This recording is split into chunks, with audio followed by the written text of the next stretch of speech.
Hello students, आज हम लोग सरफेस टेंशन जो फिजिक्स का बड़ा ही कंसेप्चुअल पोर्शन है, इंटरेस्टिंग भी है और इसको अगर ध्यान से नहीं समझे तो ये परेशानी करता है, समझ में नहीं आता। तो मेरा ये प्रयास होगा कि लेक्चर समाप्त होने तक अगर इसको आप देखते हैं तो कंप्लीट सरफेस टेंशन का कॉन्सेप्ट आपको क्लियर रहेगा। इसमें हम लोग डिस्कस करने वाले हैं सरफेस टेंशन क्या है, सरफेस एनर्जी को डिस्कस करेंगे, कुछ न्यूमेरिकल प्रॉब्लम लेंगे, फार्मूला को डिस्कस करेंगे और प्रीवियस ईयर्स जो क्वेश्चन है उसको भी हम लोग डील करने वाले हैं। तो चलिए हम लोग शुरू करते हैं और स्टार्टिंग से देखते हैं, समझने का प्रयास करते हैं। सरफेस टेंशन जब भी नाम दिया जाता है तो उसके पीछे कुछ रीजन है, बहुत सारी बात यहाँ से क्लियर होती है। सरफेस टेंशन का मतलब ये हुआ कि हम लोग जो मेन जो डिस्कस करने जा रहे हैं आज, वो सरफेस बिहेवियर को समझेंगे। सर इसके पहले हम लोग क्या स्टडी कर रहे थे? जैसे आपने देखा आर्किमिडीज प्रिंसिपल था, आपका पास्कल्स लॉ था, ये सारे जो थे वो बल्क प्रॉपर्टीज़ को डील कर रहा था और अब ये सरफेस प्रॉपर्टी को डील करेंगे। सर ज़रा सा डिफरेंस बता देते कि बल्क किसको कहते हैं और सरफेस किसको कहते हैं। ज़रा सा यहाँ पर वो देखेंगे तो इस बात को भी क्लियर होना चाहिए। मान लीजिए कि आपका एक बीकर है, ठीक है, तो इस बीकर में पानी भरा हुआ है लेटिवली, ठीक है। तो ये जो सरफेस है आपका, ऊपर का जो सबसे टॉप मोस्ट लेयर है जिसको सरफेस बोलते हैं, तो हमारा जो ये जो पोर्शन होगा वो entirely dedicated to the surface property only. ये बल्क प्रॉपर्टी से बिल्कुल अलग है। बल्क प्रॉपर्टी इसके अंदर की चीज़ों को डील करता है। बल्क मतलब होता है ह्यूज अमाउंट, काफ़ी मास एक जगह इकट्ठा है, उसको हम लोग कहते हैं बल्क। और सरफेस पर आप देख ही रहे हैं कि इसको हम लोग ऊपर का जो है इसमें हमारा पार्टिकल का संख्या कम होगा इसके अपेक्षा, ठीक है। चलिए, तो ये बात आपका समझ में आ गया। जरा से ले टेंशन, इसका मतलब है टेंशन, इससे फोर्स भी डील होगा, ठीक है। डेफिनेशन पोर्शन जरा देखते हैं हम लोग। Surface tension is a property of a liquid. गौर करें बात को, ये जो सरफेस टेंशन प्रॉपर्टी है वो लिक्विड की प्रॉपर्टी है। सर गैस की प्रॉपर्टी नहीं है क्या? नहीं, गैस में ये सरफेस टेंशन की प्रॉपर्टी नहीं पाई जाती है। सरफेस टेंशन गैस का जीरो होता है। क्यों? क्योंकि उनके जो इंटरमोलिकुलर जो पार्टिकल, जो अट्रैक्शन है between particle to particle, gas में नहीं होता है। थ्योरेटिकली यू नो कि जो आपके पार्टिकल है, गैसियस पार्टिकल्स है, उसके बीच में क्या होता है? अट्रैक्शन नहीं है। जब अट्रैक्शन नहीं होगा तब सरफेस टेंशन डेवलप ही नहीं करेगा। तो ये बात तो आपको समझ में आ गई कि ठीक है सर, लिक्विड में होगा, गैस में नहीं होगा। और रेस्ट जरूरी है, रेस्ट में हमारा लिक्विड सरफेस होगा, बाय वर्च्यू ऑफ विच जब इस तरह का सिचुएशन आता है तो इसके सरफेस के अंदर एक विशेष प्रॉपर्टी पाई जाती है, it tries to get contracted. मतलब ये हुआ कि ये प्रयास करता है कि अपना जो सरफेस है वो हमारा कॉन्ट्रैक्टेड हो, मतलब मिनिमम एरिया एक्वायर करे। जरा सा कुछ एग्जांपल्स भी हम लोग लेंगे, ध्यान में रखेंगे तो बात ज़्यादा क्लियर होगा। आपने देखा होगा वाटर ड्रॉपलेट्स को, पानी की बूंदें कैसी रहती है? राउंडेड शेप रहता है, स्फेरिकल शेप रहता है वो, ठीक है। तो ये स्फेरिकल शेप ही क्यों रहता है सर? सिलेंड्रिकल हो जाता, क्यूबिकल हो जाता, ठीक है, कोनिकल होता नहीं होता ऐसा। क्यों? मिनिमम एरिया जो नेचर प्रोवाइड करती है वो कैसा प्रोवाइड करती है? स्फेरिकल। मान लीजिए कि आपके पास हमने इतना सारा एक मिट्टी का ये दिया कि चलिए जी ये आपको हम दे रहे हैं और इसको जो भी शेप बनाना है बनाइए और उसके एरिया को कैलकुलेट कीजिए। मान लीजिए कि आपने सिलेंडर बनाया, ठीक है, सिलेंड्रिकल शेप इसको कन्वर्ट किया इस मास को, ठीक है। कोई इसको कहेंगे क्या? लीजिए कोनिकल बनाए। सर क्यूबिकल बना लेते हैं, क्यूबिकल लीजिए, क्यूबाइड ले लीजिए, इस तरह का है, यहाँ ये रहा, ठीक है, ये है आपका क्यूबिकल बन गया, राइट। अब ये देखेंगे कि इसकी जो एरिया है और इसका जो एरिया, ये तीनों इससे कम वैल्यू, कैलकुलेटेड वैल्यू है, वो आपका आएगा जब ये स्फीयर में कन्वर्ट हो जाएगा। उस समय इसकी जो एरिया होगी वो मिनिमम एरिया होगी। इसका मतलब ये हुआ कि हर एक ऑब्जेक्ट, ठीक है, ये जो क्या प्रयास करेगा, अपना कोशिश करेगा लिक्विड सरफेस वो स्फेरिकल बनने का प्रयास करेगा, स्फेरिकल शेप एक्वायर करेगा।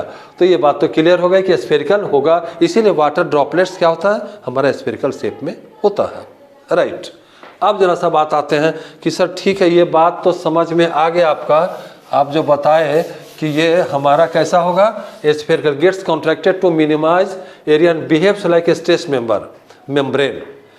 स्ट्रेस्ड मेम्ब्रेन के तरह वो बिहेव करेगा। कैसे करेगा? इसका हम एक एग्जांपल लेते हैं और बात समझने का प्रयास करते हैं, ठीक है। मान लीजिए देखिए ज़रा सरफेस बिहेवियर किस तरह से होता है यहाँ पर। ये आपका एक बीकर है, राइट, और इसमें क्या है, वाटर फिलअप किया हुआ, कोई भी फ्लूइड हो सकता है, लिक्विड हो सकता है। मान लीजिए कि इसमें हमने एक एग्जांपल सिंपल सा समझने के लिए लिया कि वाटर है, राइट। इसके जो अंदर में जो पार्टिकल्स है, इस जगह जो पार्टिकल है, ठीक है, इसके इनसाइड बल्क प्लेसेस पर जो है, उसको जो इसके सराउंडिंग एरिया में जो मॉलिक्यूल्स है वो क्या करेगा, उसको अपने तरफ अट्रैक्ट करेगा। तो ये जो अट्रैक्ट करेगा तो कुछ पार्टिकल इधर अट्रैक्शन होगा, ये चारों तरफ इसके पार्टिकल बिखरे पड़े हैं, ये अट्रैक्शन होगा, इस तरह से होगा, ठीक है। कहाँ पर, जो अंदर में है पार्टिकल। लेकिन जो पार्टिकल ऊपर में है, जैसे इसकी बात अगर मैं करूं तो इसको क्या होगा, इसको जो खींचेगा जो मॉलिक्यूलर, वो क्या हो जाएगा, इस तरफ इधर खींच सकता है, इधर खींच सकता है, इधर हो सकता है, इस तरफ होगा, ये इस तरह से अट्रैक्शन होंगे इसके ऊपर। समझ रहे बात। कुछ पार्टिकल इसको जो इधर होगा वो इधर खींचेगा, ये। तो आप दोनों में जरा कंपेयर कर करके देखिए। एक बात साफ है कि सर ये जो पार्टिकल है इसमें more attractive force this particular molecules of water is experiencing. ये जो एक्सपीरियंस करेगा वो अट्रैक्टिव फोर्स अधिक एक्सपीरियंस करेगा, लेकिन इसमें लगभग इसका हाफ, क्योंकि जो पार्टिकल्स हैं इसको अट्रैक्शन, कहिएगा सर ऊपर एयर है, एयर को हम लोग नेगलेक्ट करते हैं, ठीक है, वो कोई इतना पावरफुल नहीं होता इसके अट्रैक्शन के लिए। तो वाटर मॉलिक्यूल्स जो इसको अट्रैक्ट कर रहा है, क्या होगा, मान लीजिए यहाँ पर, मान लीजिए कि 4 जूल इसकी एनर्जी है विथ नेगेटिव साइन, ठीक है, इस प्लेस पर। तो यहाँ पर हम लगभग कंपेयर करते हैं कि इस जगह कितना हो जाएगा सर, 2 जूल। अब आप देख सकते हैं एनर्जी क्या हुआ, वाटर सरफेस पर जो वाटर मॉलिक्यूल्स अवेलेबल हैं, जो लिक्विड के मॉलिक्यूल्स अवेलेबल हैं, they are at higher energy level. वो क्या है, हायर एनर्जी लेवल पर। आपको पता है -4 बड़ा है कि -2 बड़ा है, तो आप कहेंगे सर -2 बड़ा है, ये हायर एनर्जी में लिया। अब एक बात और जानिए, अगर ये हायर एनर्जी में है तो कोई भी ऑब्जेक्ट, ठीक है, हायर एनर्जी लेवल में रहना नहीं चाहता है। वो क्या चाहेगा, to get the energy minimize. तो इसके लिए वो रास्ता ढूंढेगा कि आखिर हम एनर्जी को कैसे लोअर डाउन करें।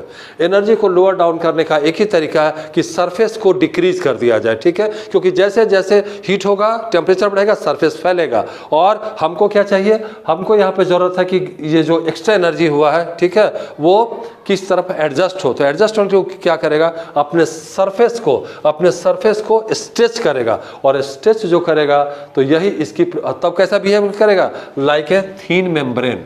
ये जो है एक मेम्ब्रेन की तरह हमको दिखाई पड़ेगा। क्लियर है यहाँ तक बात, ठीक है, आगे चलते हैं। ये बात समझ में आ गई। नेक्स्ट हम लोग इस बात को समझने का प्रयास करेंगे कि ठीक है सर इस तरह से तो हो गया, लेकिन बता रहे थे हम लोग, क्या बताया आपको कि ये मिनिमम एरिया एक्वायर करेगा, लेकिन सर स्फीयर तो दिखाई नहीं। आप कह रहे थे कि जो है ये मीनू एक कॉन्ट्रैक्ट करेगा। एक बात तो क्लियर हो गया कि कॉन्ट्रैक्ट क्यों करेगा, क्योंकि कॉन्ट्रैक्ट करने से उसकी एनर्जी क्या हो जाएगी, लेस होगी, तो अपने आप को कॉन्ट्रैक्ट किया। लेकिन सर स्फेरिकल दिखाइए। एक एक्सपेरिमेंट है जो एस.सी. वर्मा की बुक में भी देखेंगे और NCERT बुक में भी है, उस एक्सपेरिमेंट को देखिए क्या है, उसे क्वाइट क्लियर हो जाएगा आपको बिल्कुल साफ साफ कि ये स्फेरिकल बनता कैसे है।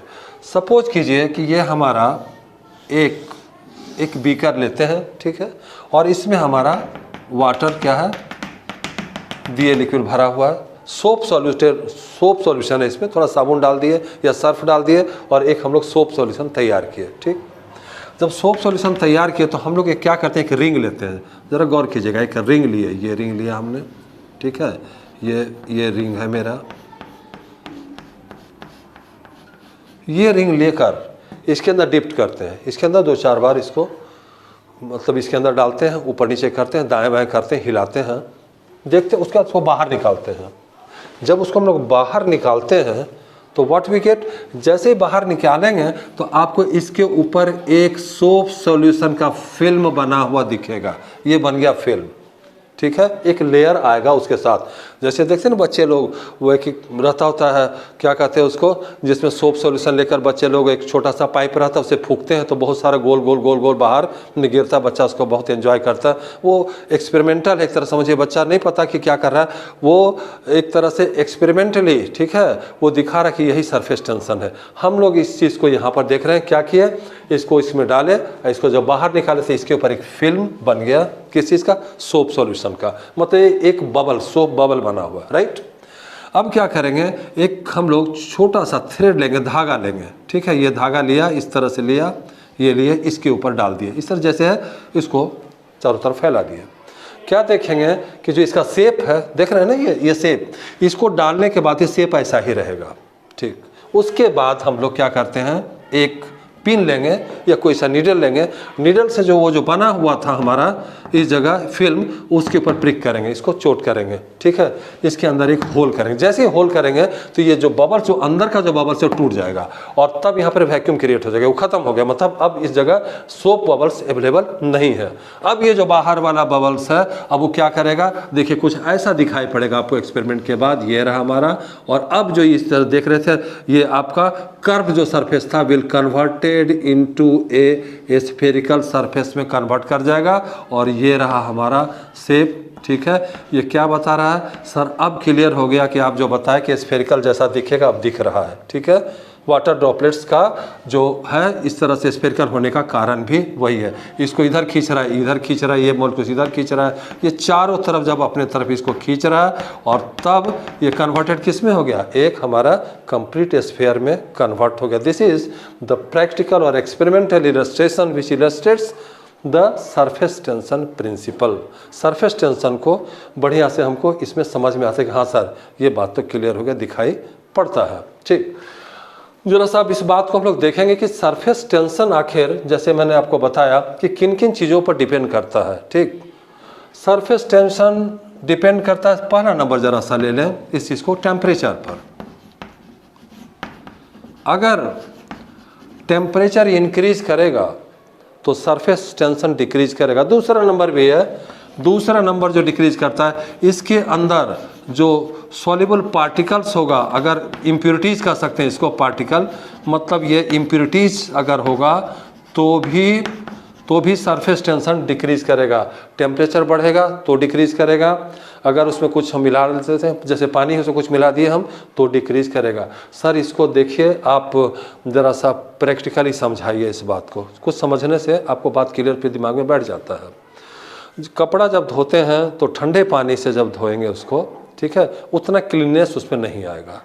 जब उसमें सर्फ डाल देते हैं तो कपड़ा ज़्यादा साफ़ होता है, और अगर गर्म कर देते हैं, गर्म पानी डालते हैं उसमें, फिर सर्फ मिलाते हैं, और तब और भी ज़्यादा साफ़ होता है। सर ऐसा क्यों होता है? ऐसा ड्यू टू सरफेस टेंशन होता है। सर कैसे होता है, ज़रा समझाइएगा, ज़रा समझिए इस बात को। ये जो आपका वाटर है, ठीक है, तो वाटर की जो सरफेस टेंशन की वैल्यू है, वैल्यूज हम लोग भी कंपेयर कर लेंगे, बाद में समझेंगे कि ये इसकी यूनिट वगैरह क्या है, later on I will discuss. तो वाटर का जो है आपका सरफेस टेंशन की वैल्यू है 0.075 न्यूटन पर मीटर, ठीक है। सोप सॉल्यूशन, जब सोप सॉल्यूशन तैयार होगा मेरा, ठीक है, तो इसकी वैल्यू होती है 0.03 न्यूटन पर मीटर। देख रहे हैं आप क्या हुआ, वाटर में जो था उसकी वैल्यू अधिक है, सोप सॉल्यूशन में कम है, तो लेयर पतला हो जाएगा, तो उसके जो क्लॉथ है आपका, ठीक है, उसके जो होल छोटे छोटे जो बने हुए, उसके अंदर आसानी से इन कर जाएगा सोप सॉल्यूशन। फिर अगर इसको हम गर्म कर दें, सोप सॉल्यूशन, अगर सोप सॉल्यूशन है लेकिन ये हीट कर दिया जाए, गर्म कर दिया जाए, तब इसकी वैल्यू और कम होते हुए 0.01 न्यूटन पर मीटर रह जाती है। तो सर ये तो वैल्यू और भी घट गई, इससे क्या होगा, उसके छोटे छोटे जो पोर्स हैं कपड़े के अंदर, देखेंगे छेद छोटा छोटा तो रहता है, तो उसके अंदर ज़्यादा गहराई तक इन कर जाएगा सोप सॉल्यूशन, और कपड़ा की सफाई धुलाई अच्छी हो जाएगी। मतलब ये हुआ, ओ सर इसका मतलब ये है कि वहाँ पर भी सरफेस टेंशन काम करता है। No doubt surface tension principle is working there also. समझ के बाद अब सरफेस टेंशन क्या है। नेक्स्ट क्लास में हम लोग डील करने वाले हैं सरफेस टेंशन का फॉर्मूला क्या होगा, ठीक है, उसके फार्मूला को डिराइव करेंगे, और उसके न्यूमेरिकल प्रॉब्लम्स, कुछ प्रीवियस ईयर्स क्वेश्चन पूछे गए हैं जेईई में और नीट में, उसको भी हम लोग डिस्कस करेंगे। तो इसका सेकेंड पार्ट वीडियो भी आप जरूर देखेंगे। इसके साथ ही आज का हम लोग ये क्लास एंड करते हैं। Next, thank you.